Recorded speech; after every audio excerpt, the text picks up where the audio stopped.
Hey everyone, it's Wolfgang. I want to talk about rescuing a business.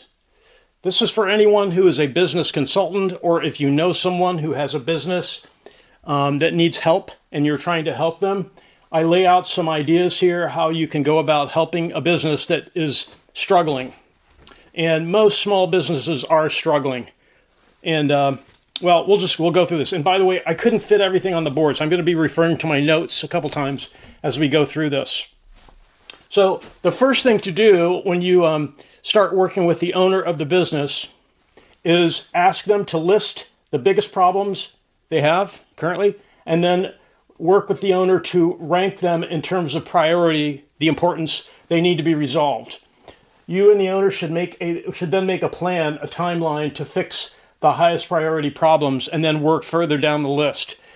This will usually at least build some confidence in the owner and you too, that you're actually tackling the most important things in the business to try to help the business get on to the next step.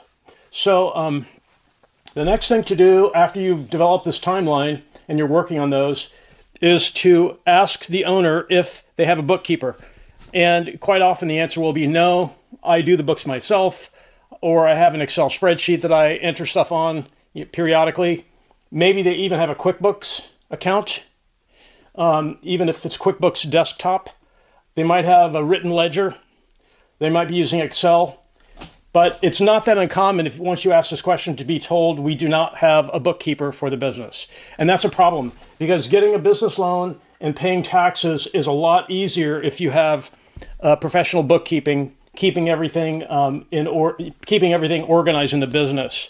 So you want to try to get the owner to agree to let a bookkeeper review their current ledger or QuickBooks or Excel to find out where they are. And then you should ask the owner to go ahead and hire, it doesn't have to be somebody who's working within the company, but hire a bookkeeping service that can either set you up and access your QuickBooks account. And generally, most bookkeepers will want you to use QuickBooks, and they can help you get started on that if you're not already using it. It's a very common application for small businesses, QuickBooks. It's sort of vital to get the owner used to the idea they're going to have professional bookkeeping. Paying taxes, getting a business loan, and just knowing what's going on in the business, getting the profit and loss statement from that bookkeeper really builds confidence in the owner that they know what's going on in the business. If they're just trying to do this themselves, usually they don't know what's going on. They'll have sort of a vague idea, but once they see the benefit of the bookkeeper keeping them updated with their profit and loss, they'll see the light and they'll see it's a worthwhile expense. And there are other things we're going to do here that will bring in additional revenue that will pay for that. And it's not that expensive anyways. The next thing is ask the owner if they have a marketing plan. Usually the answer is going to be sort of. A lot of companies do have a website these days. Whether it's updated, the very first thing you want to do is scroll to the bottom and look at the date. Usually those are out of date. A couple years it'll say 2023 or 2024. As soon as a potential customer sees that, they lose confidence in the business because they get the idea the business is not even organized enough to keep the homepage of their website updated. So having a landing page where prospective customers can enter questions and their contact info is vital these days. That's part of the marketing plan. They should have a phone system to collect leads, an automated phone system. Press 1 for sales. That should be working at all times. So whenever somebody calls after hours, on weekends, you can collect the leads. You desperately need to have leads coming into the business through the marketing plan. The marketing plan is going to include things like digital marketing, an online digital marketing campaign, and that's usually something the owner will have to hire out, a third-party company. But again, when you present these expenses, the bookkeeper is going to be an expense, the marketing will be an expense. You have to explain to the owner it will pay for itself in the additional leads, in this case, the marketing, in the additional leads that come into the business. So it's an expense initially, but as soon as they start seeing all the extra business they're getting from it, they'll see that it's justified, the new expense. Also, you should help the owner initiate a policy to contact all leads within 5 minutes.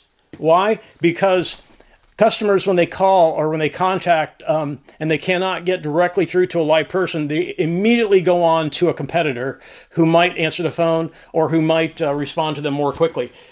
Most small businesses do not do this.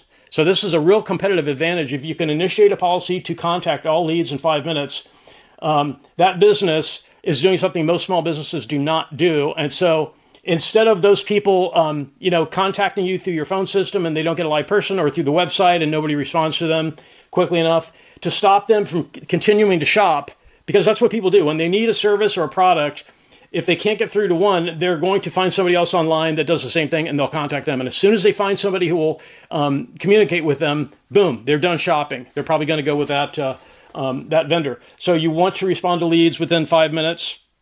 A couple of other things. Besides the phone, the website, there should be an email response to a commitment to respond to emails within 5 minutes.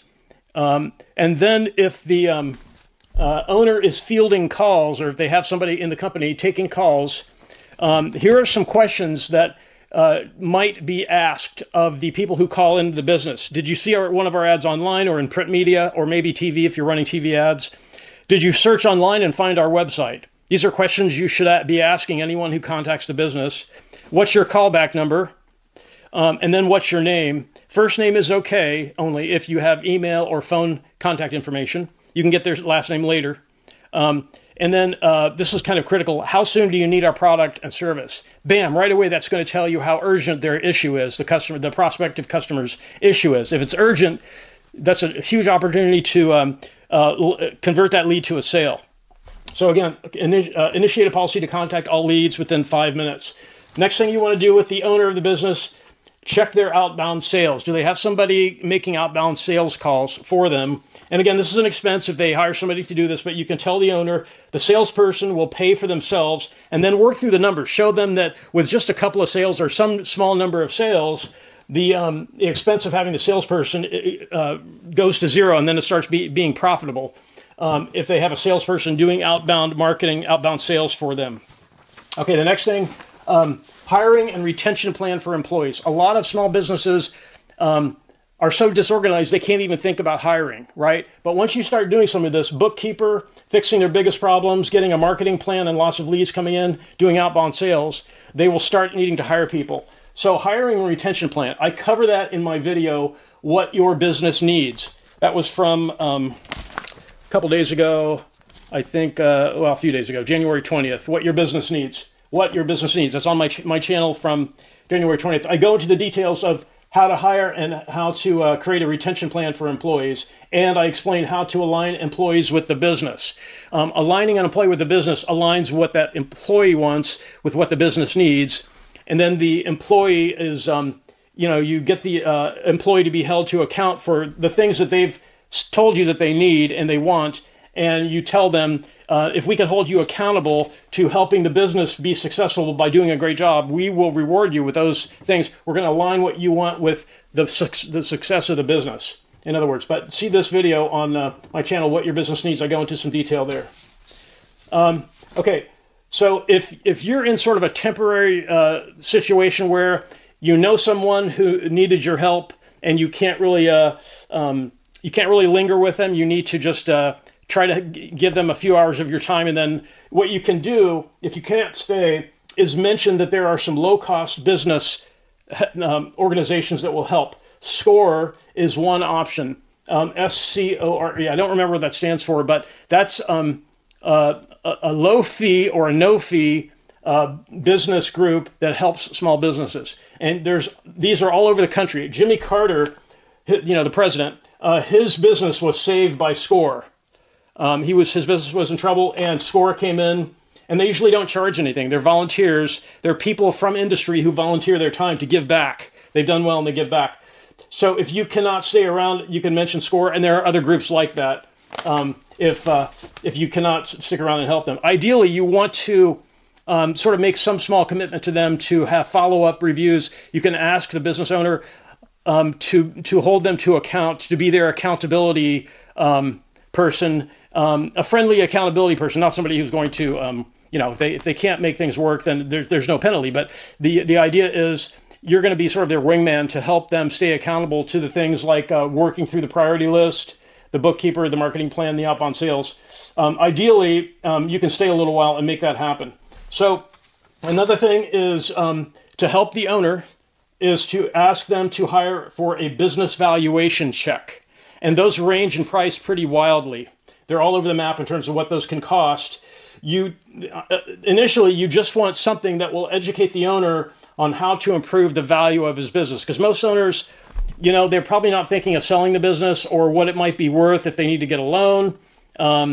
If they're getting close to retirement and they need to sell or they need to pass it on. There are ways to work on the business to improve its valuation, but most business owners don't know. A business valuation review, a consultant can look at the business and educate the owner what things are important. Quality of earnings assessment, what are the assets of the business. There's kind of a long list of things under business valuation that you should tell the owner, we're going to help you understand what things are important in terms of getting the most, like if you wanted to sell the business, getting the most money for the business. Here are the things you need to work on to make it more valuable. And then the owner should get used to the idea of planning. A lot of small business owners are seat of the pants. They make it up as they go along. Every day is new. Really, though, they should have quarterly and annual plans. And you can help them, even if you don't know how to do that yourself. You can look online and study how to create a very basic quarterly plan and annual plan. For example, the owner probably knows, or they should know, or they could know if they dug into it. Last year, were they growing or were they declining? If they seem to be improving last 12 months, if they're growing and the answer is yes, then they can have a hiring plan. And again, see this video, what your business needs. But if they were growing most recently, then they could stand to hire and implement some marketing and sales and do other stuff to get organized. If they're not growing because they have some serious problems, then they'll have to put off hiring to grow the business and fix the problems first. And then what I mentioned before, schedule accountability follow-ups. Just tell the owner, I'm here to help you. I'm going to follow up with you in a couple of weeks or maybe a month initially to see how we're tracking on the things that we're trying to change. And then I will show up again at the end of 3 months quarterly. And then for X number of quarters after that, just a check-in, an accountability follow-up with the owner to see if they're tracking on some of the things we laid out, the planning, all these issues. And again, if you can't do this, then you can point them to one of these organizations like SCORE, who they don't charge anything. And if you're coming into a business owner that you really don't know that well, most of them would love to get some help. If you can help them, they're going to be very appreciative of it. If you're a consultant, obviously you're probably thinking about charging for it, but there's a lot to do if a business is struggling. One of the most important things is the priority rank of the biggest problems they have, and then get the bookkeeping solid. Get that solid for tax purposes, for getting a loan, and for getting that profit and loss statement on a regular basis from the bookkeeper, so the owner knows how they're doing in their business. So if you have any questions about any of this, please post in the comments. I'm still asking for advice about the whiteboard, whether this is the best way to communicate. If you have any opinions about the whiteboard, please put those in the comments.